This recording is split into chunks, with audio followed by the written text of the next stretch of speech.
بسم الله الرحمن الرحيم. بسم الله. السلام عليكم ورحمة الله وبركاته.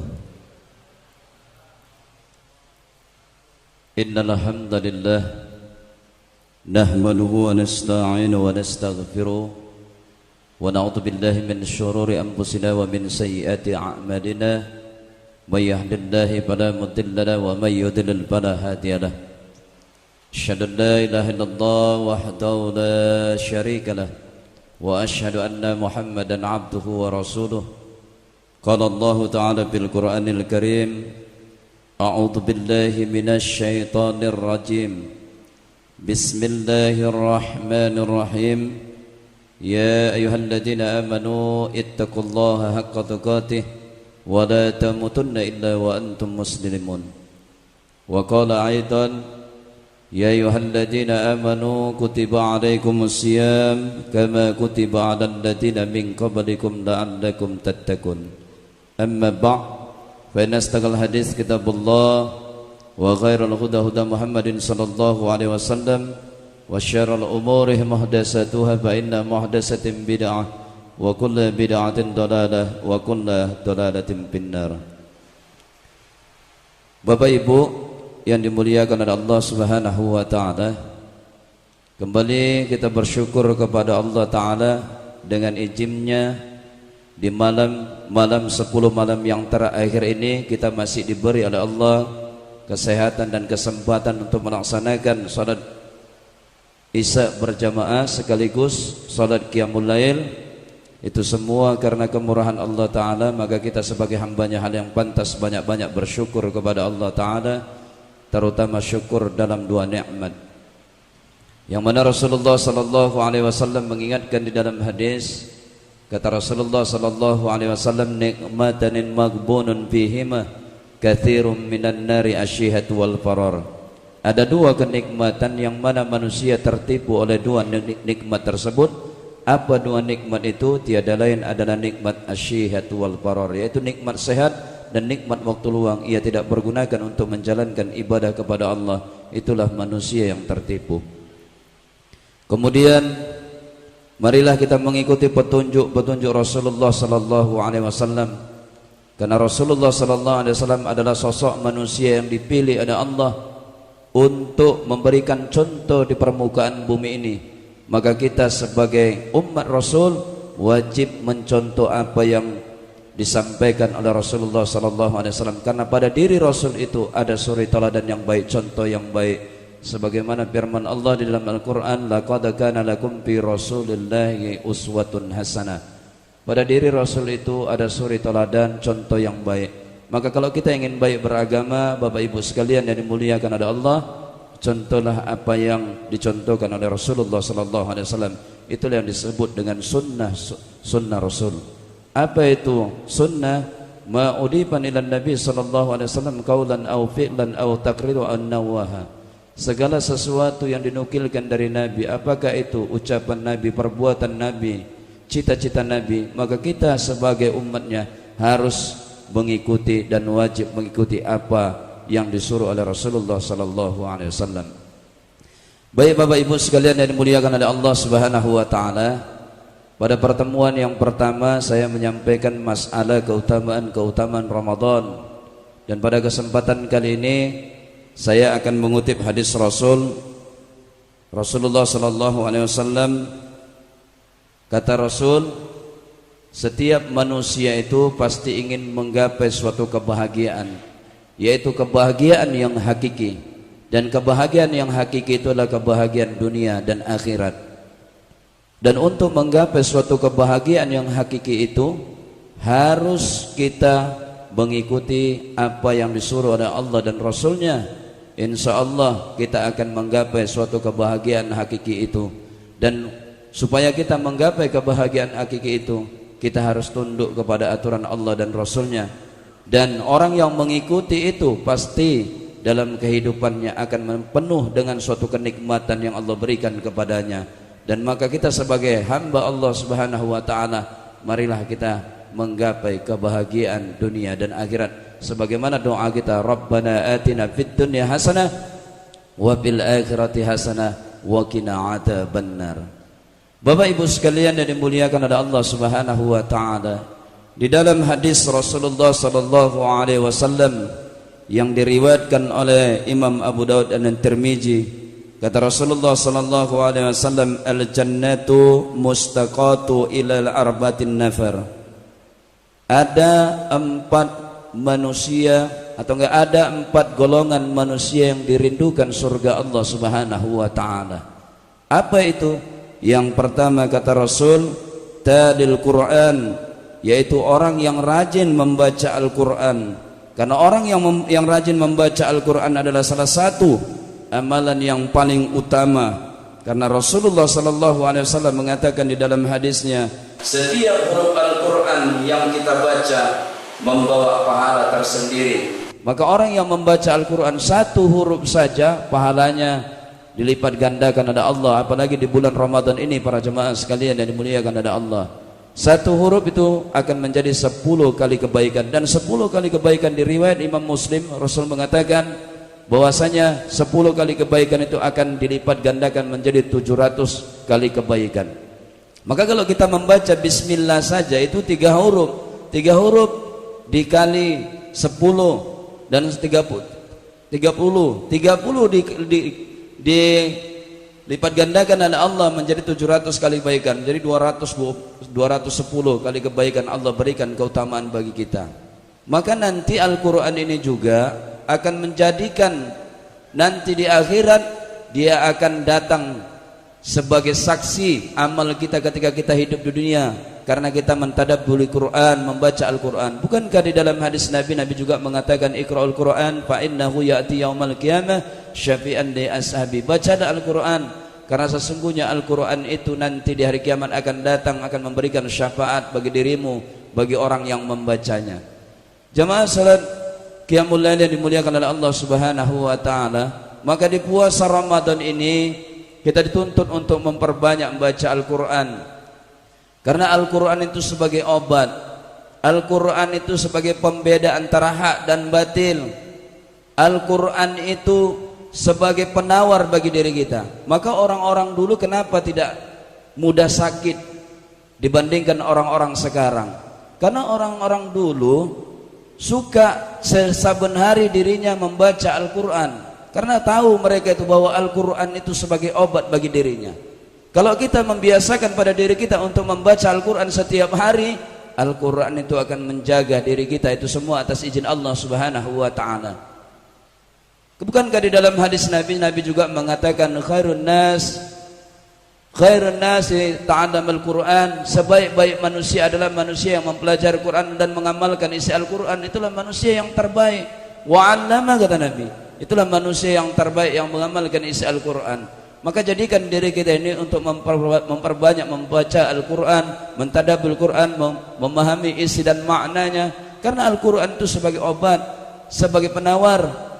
Rasulullah di dalam Quran Allah juga mengatakan, wa nunazzilul Qur'ana ma huwa syifaa'un wa rahmatun lil mu'minin. Telah kuturunkan Al-Quran itu sebagai obat, sebagai penawar, sebagai penyejuk lil mu'minin, bagi orang-orang yang mau beriman kepada Allah Subhanahu wa ta'ala. Maka bacalah Al-Quran itu. Maka ajarkan kepada anak-anak kita itu untuk mentadabbur Quran.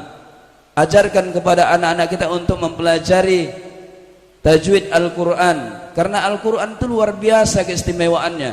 Maka ketika Aisyah ditanya oleh para sahabat, ya Aisyah, apakah akhlak Rasul? Aisyah menjawab, akhlak Rasul adalah Al-Quran. Karena Al-Quran itu adalah mukjizat bagi Rasulullah SAW. Maka di pengertian Al-Quran itu, Al-Quran huwal kitabul mu'jizul munazzalu ala Nabi sallallahu alaihi wasallam al-ma'tubu fil masahibi al-manqulu bi tilawati. Al-Quran itu adalah mukjizat terbesar bagi Nabi Muhammad sallallahu alaihi wasallam yang diturunkan oleh Allah melalui malaikat Jibril, dan Jibril memberitahu kepada Rasul itu semua atas izin Allah Subhanahu wa taala. Maka Bapak Ibu sekalian yang dimuliakan oleh Allah, orang yang dirindukan surga Allah yang pertama adalah orang yang rajin membaca Al-Quran. Sering kita lihat di kaset-kaset anak-anak kita ketika mempelajari makhrajal huruf, sering dilagu-lagukan abatasa, abata saja, kan gitu. Tapi ada yang lebih mempermudah untuk membaca makhrajal huruf, dengan lagu-lagu bisa juga. Salah satunya lagu India pun bisa dinyanyikan, seperti lagu Kucu-Kucu Tahe, lagu India. Abata sajakha dadara dashashaso dataza aghfaqa kalaman hawaya kalaman hawaya kalaman wahaya kalaman wahaya. Inilah kalau kita ingin mempelajari Al-Quran, mempelajari makhrajal huruf, ya tempat keluarnya huruf dari rongga mulut kita. Ajarkan kepada anak-anak kita itu bagaimana pengucapan huruf alif dengan huruf ain, bagaimana pengucapan huruf sin, sad, sya, bagaimana pengucapan huruf ja, ha besar dengan ha kecil. Kita harus ajarkan kepada anak-anak kita, karena mempelajari tajwid Al-Quran itu hukumnya wajib Bapak Ibu sekalian yang dimuliakan oleh Allah. Tapi kalau membaca Al-Quran itu hukumnya sunnah. Jadi kalau kita membaca Al-Quran itu hukumnya sunnah muakkadah ditekankan oleh Rasulullah SAW. Tapi mempelajari tajwid Al-Quran itu wajib Bapak Ibu sekalian yang dimuliakan oleh Allah Subhanahu wa taala. Maka supaya kita dirindukan oleh surga Allah Subhanahu wa taala, perbanyaklah pada diri kita ini untuk mentadabil Quran, membaca Al-Quran, supaya kita dirindukan oleh surga Allah Subhanahu wa taala. Kemudian golongan manusia yang kedua yang dirindukan oleh surga Allah taala adalah wahafizi fil lisan, yaitu menjaga orang yang selalu menjaga lisannya. Menjaga lisannya ini dirindukan oleh surga Allah Subhanahu wa taala. Maka biasakan lisan kita ini untuk zikir kepada Allah Subhanahu wa taala. Biasakan lisan kita ini untuk membaca Al-Qur'an. Lisan merupakan salah satu indera yang mendatangkan kebaikan dan bisa juga mendatangkan keburukan. Kalau lisan kita ini tidak pergunakan untuk yang baik, itu akan mendatangkan keburukan kepada diri kita. Maka kita sebagai umat Islam harus menjaga lisan kita. Karena sampai Rasul mengatakan di dalam hadisnya, "Fabilisani fil hayati dunya", jika ingin kalian bahagia di dunia, maka jagalah lisan kamu. Karena lisan ini sangat berbahaya. Lidah ini tidak bertulang tapi berbahaya sekali. Kalau kita dipukul oleh orang lain, terasa sakit pada saat itu saja. Tapi kalau kita menyakitkan orang lain dengan lisan kita, bahkan kalau terasa sakit orang itu gara-gara lisan kita, sampai akhir hayat kita pun masih bisa tertanam pada diri kita karena disebabkan karena lisan ini. Karena lisan ini sangat berbahaya Bapak Ibu sekalian yang dimuliakan oleh Allah Subhanahu wa taala. Sampai-sampai Rasul mengatakan di dalam hadis yang sangat panjang, Rasul mengatakan, siapa yang suka menceritai keburukan saudaranya, siapa yang suka mengumpat saudaranya, yang menggunjing keburukan saudaranya, maka para malaikat akan melaknatnya dan Allah akan menutup rezeki bagi dirinya. Maka pergunakan lisan kita ini untuk yang baik, untuk berbicara yang baik. Bukankah di dalam hadis Rasulullah sallallahu alaihi wasallam yang diriwayatkan oleh Imam Muslim, Bukhari Muslim, kata Rasulullah sallallahu alaihi wasallam, "Man kana yu'minuna billahi wal yaumil akhir falyaqul khairan aw liyasmut." Barang siapa yang mengaku beriman kepada Allah dan hari akhir, hendaklah dia mengatakan perkataan yang mulia, perkataan yang baik. Aw liyasmut, kalau tidak bisa makanya berdiam diri. Sampai sering saya ketika menyampaikan khutbah, saya sering menyampaikan khutbatul hajah, ya ayyuhalladzina amanu ittaqullaha wa qulu qawlan sadida, surah Al-Ahzab ayat 70 dan 71. Wahai orang-orang beriman, hendaklah kalian mengatakan perkataan yang benar. Perkataan yang benar itu bukan menurut nafsu kita. Perkataan yang benar itu harus sesuai dengan Al-Quran wa Sunnah. Kalau kita membiasakan, kita dididik berdasarkan Al-Quran wa Sunnah, insya Allah kita akan terlatih pada diri kita berbicara yang baik kepada orang lain. Karena di antara setiap muslim ini, Bapak Ibu sekalian yang dimuliakan oleh Allah, kita ini adalah bersaudara. Kita ini ibarat satu bangunan. Satu bangunan itu terasa tidak kokoh, maka akan runtuh semuanya. Sampai di dalam hadis Nabi mengatakan, al-mu'minu lil mu'minat kal bunyan yashuddu ba'dhum ba'dha. Mukmin dengan mukmin yang lain itu ibarat satu bangunan, di antara lain saling kuat menguatkan. Saling kuat menguatkan, itulah kita di antara sesama muslim. Karena setiap muslim itu adalah bersaudara. Kalau kita menyakiti saudara kita, berarti keimanan kita dipertanyakan oleh Allah Subhanahu wa taala, sampai Rasul mengatakan di dalam hadis yang diriwayatkan oleh Imam Bukhari wa Muslim, kata Rasulullah sallallahu alaihi wasallam, la yu'minuna ahadukum hatta yuhibba li akhihi ma yuhibbu li nafsi. Tidaklah sempurna iman salah seorang di antara kalian kalau kalian tidak mencintai saudara kalian sebagaimana kalian cinta akan diri kalian.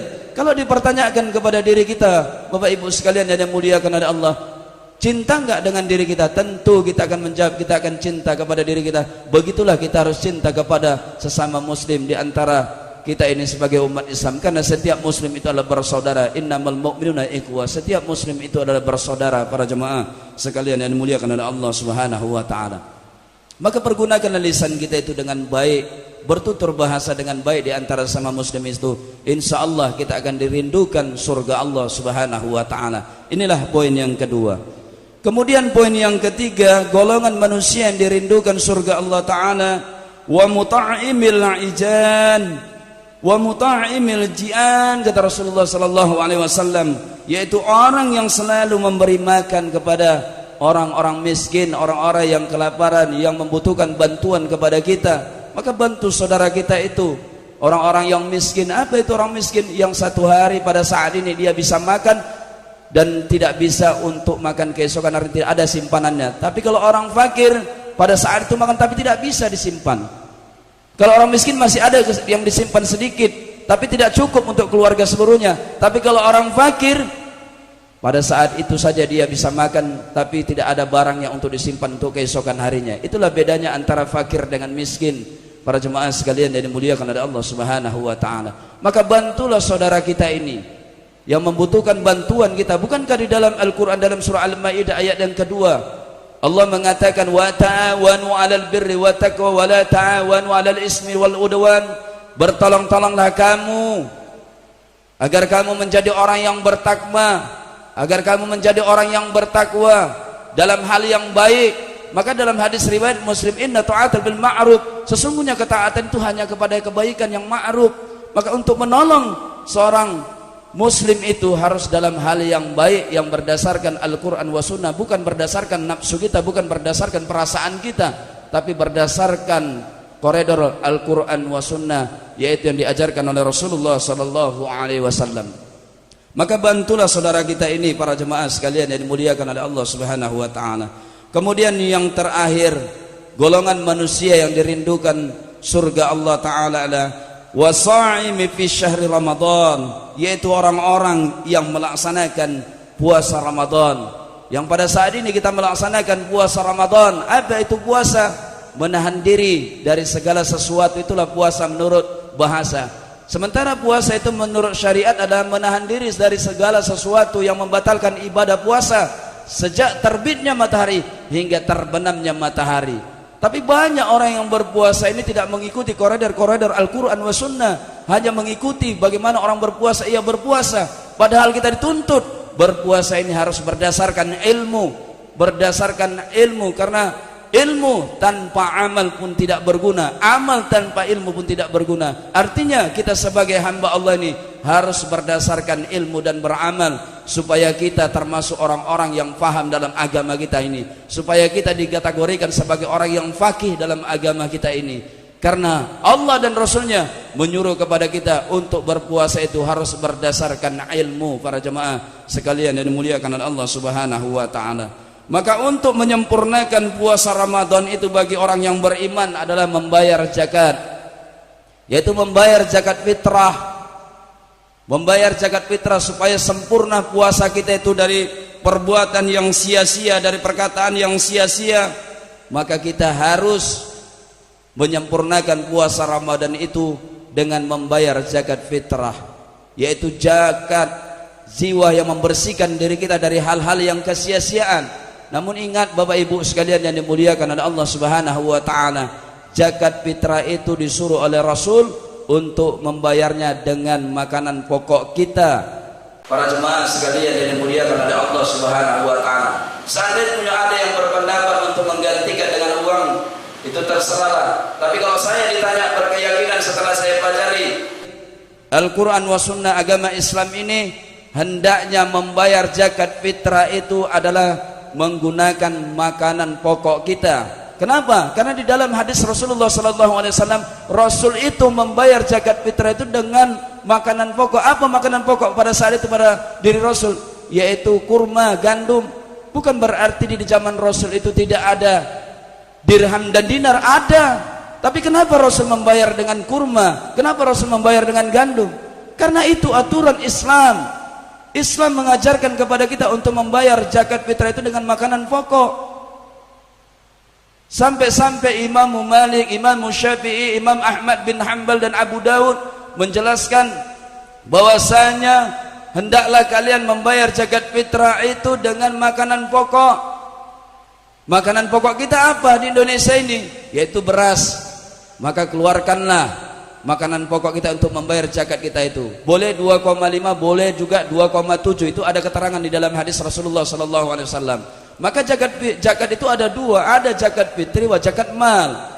Tapi kalau zakat mal, itu diberikan kepada 8 golongan atau 8 hasnaf, yaitu surah At-Taubah ayat 60. Tapi kalau zakat fitri itu diberikan kepada wal fuqara wal masakin. Sampai Imam Nawawi mengatakan dalam kitab Majmu' di halaman 401, ia mengatakan jilid yang kelima, bahwasanya kata Imam Nawawi, hendaknya kalian memberi zakat fitrah itu dengan bahan pokok kalian, makanan pokok kalian. Begitu juga dalam kitab Al-Mughni oleh Ibnu Qudamah, jilid yang keempat halaman 295. Di situ dikatakan, hendaklah kalian membayar zakat fitrah itu dengan bahan pokok kalian, makanan pokok kalian, kecuali zakat mal. Dan zakat mal itu dikeluarkan ada 5 syarat terpenuhi baru ia keluar dia zakatnya. Bapak Ibu sekalian yang dimuliakan oleh Allah Subhanahu wa taala. Yang pertama adalah merdeka. Artinya tidak budak dia, merdeka, ya. Yang kedua adalah pemilik harta, yaitu pemiliknya itu adalah orang Islam. Makanya orang kafir itu tidak wajib dikeluarkan zakat, tidak wajib dia mengeluarkan zakat. Itulah syarat yang kedua. Kemudian syarat yang ketiga, sampai nisabnya, sampai jumlahnya. Yang keempat, kepemilikan hartanya. Artinya kepemilikan hartanya itu tidak milik 2 orang tapi 1 orang. Dan yang terakhir sampai haulnya, sampai 1 tahun. Itu dijelaskan di dalam hadis Rasulullah SAW. Maka itulah syarat untuk mengeluarkan zakat mal, yaitu 5 syarat itu harus terpenuhi. Dan itu dihitung dengan harga emas 85 gram emas. Kalau dihitung dengan perak dia 595 gram. Maka itu harus dikeluarkan zakatnya. Maka zakat umat Islam ini hanya 2, yaitu zakat fitri wa zakat mal. Itu yang diterangkan di dalam hadis-hadis Rasulullah SAW. Maka Bapak Ibu sekalian yang dimuliakan oleh Allah, maka untuk menyempurnakan puasa Ramadan bagi orang yang beriman adalah membayar zakat fitrah. Karena zakat menurut syariat adalah hak yang wajib ditunaikan dari harta tertentu untuk kelompok tertentu dan pada waktu yang ditentukan. Karena itu memang sudah ditentukan oleh Allah Subhanahu wa taala. Jadi hikmah zakat fitrah ini, hikmahnya zakat fitrah ini adalah disyariatkan untuk pembersihan bagi seseorang yang puasanya dari kesia-siaan dan dari kata-kata yang tidak baik, kata-kata kotor atau kata-kata yang buruk. Itulah untuk menyempurnakan puasa Ramadan kita. Maka Bapak Ibu sekalian yang dimuliakan oleh Allah Subhanahu wa taala, inilah 4 yang dirindukan surga Allah Subhanahu wa taala. Yang pertama adalah orang yang rajin membaca Al-Qur'an, yang kedua adalah orang yang selalu menjaga lisannya, yang ketiga adalah orang yang memberi makan orang miskin atau orang yang membutuhkan, dan yang keempat adalah orang yang berpuasa di bulan Ramadan. Mudah-mudahan kita yang hadir di majelis ilmu ini semua termasuk orang-orang yang digambarkan oleh Allah berdasarkan Al-Qur'an dan Sunnah. Mungkin inilah yang bisa saya sampaikan pada kesempatan kali ini. Lebih dan kurang saya mohon maaf. Saya tutup dengan doa kafaratul majid. Subhanakallahumma wa bihamdik asyhadu an la ilaha illa anta astaghfiruka wa atubu ilaik. Wallahu a'lam bishawab. Fastabiqul khairat. Assalamualaikum warahmatullahi wabarakatuh.